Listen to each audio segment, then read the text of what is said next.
Chapter 10. The Final Goal. To change the world.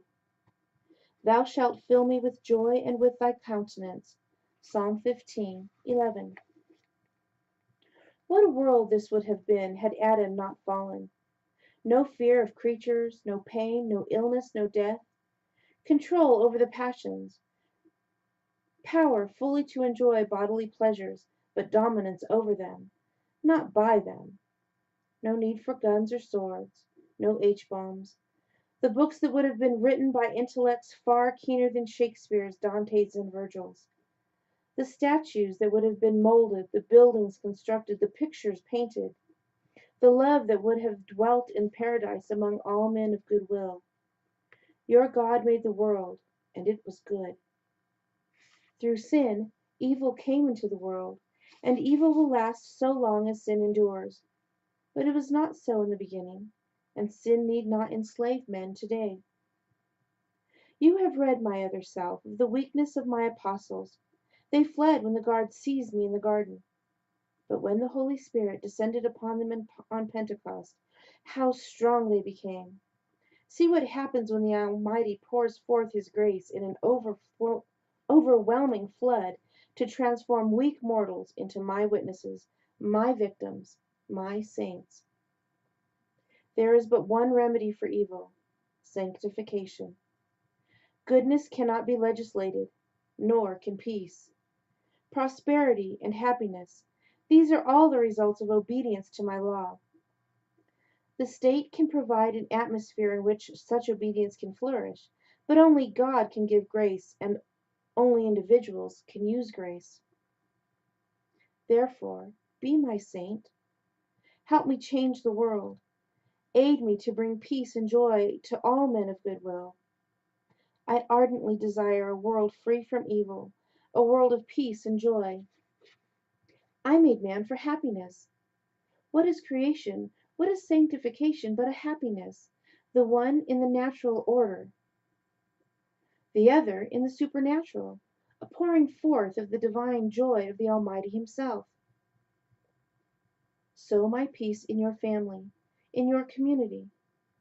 Though the world presents you to glorification of selfishness and carnality, though it scorns justice and charity, though it scoffs at the thought of working and living for me, you, my saint, will stand firm.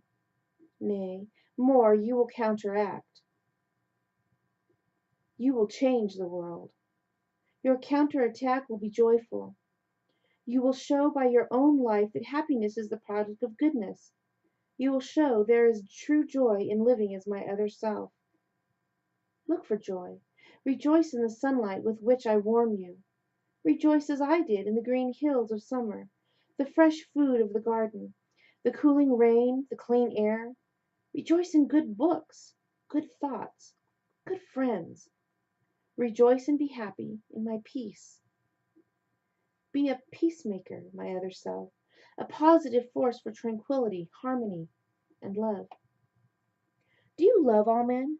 The thief who has stolen from you, the gossip who has disparaged you, the competitor who has surpassed you, the slanderer who had slashed your good name. It is much harder to love them than it is to love your faraway enemies, such as the communist, the radical, the reactionary, the political troublemaker. If you are truly my other self, you will show your love for all men by doing your best to bring them into my mystical body, and to make their oneness with me close and lasting. Bring them to me by cheerfulness, helpfulness, generosity, the spiritual and corporal works of mercy. All of this will sow joy. It will spread my peace through the members of your household, your neighborhood, your community. And in these, in turn, will radiate joy and peace nationwide and worldwide. Whoever you help to become more Christ-like will himself sow seeds of joy. What a life of adventure this is to have, which I have called you, my saint. The commonplace becomes wonderful, precious, exhilarating.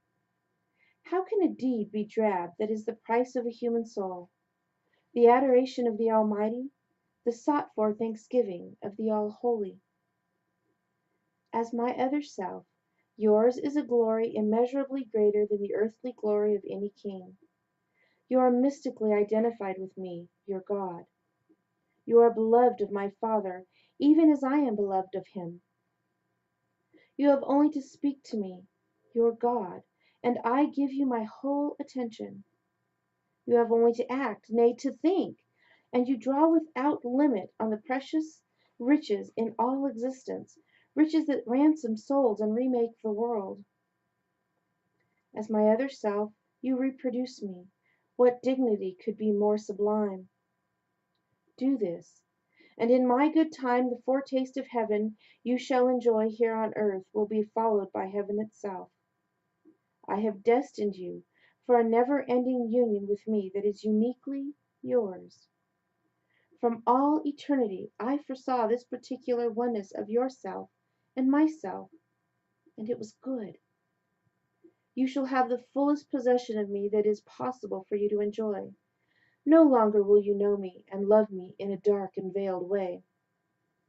Bathed in the light of the Trinity, you shall have the joy of belonging completely to your God, of being wholly loved by him, of loving him wholly yourself. You shall see infinite goodness, infinite beauty, infinite truth, infinite love, face to face. You shall know God, and knowing him, shall love him yet more, and loving him more, you shall know him yet better, in an endless chain of knowing and loving that will satisfy all your desires. This is your destiny. Complete happiness in our union. Complete joy in your unique possession of your God and his possession of you. Eye has not seen, nor ear heard, nor has it entered into the heart of man, what things your God has prepared for you. For you are my other self, and I am your God. Come, blessed one, prepare to enter into eternal joy.